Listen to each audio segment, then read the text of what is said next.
Мартин Гоџо од Варош, втора година поред беше најсреќниот од стотината верници, кои отринава влегоа во осветените води на Охридското езеро. Тој по трет пат успеа да го фати чесниот крст, кој годинава за прв пат го положи новиот митрополит Дебарско-Кичевски, владиката Ѓорги. За многу години богојавление Бог се јави.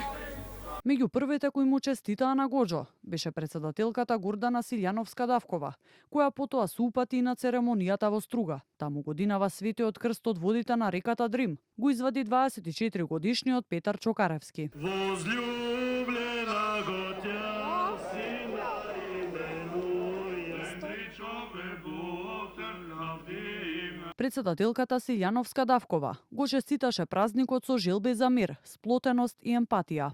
Ова е нешто што не прави посилни, не прави подобри луѓе, не прави подобри верници.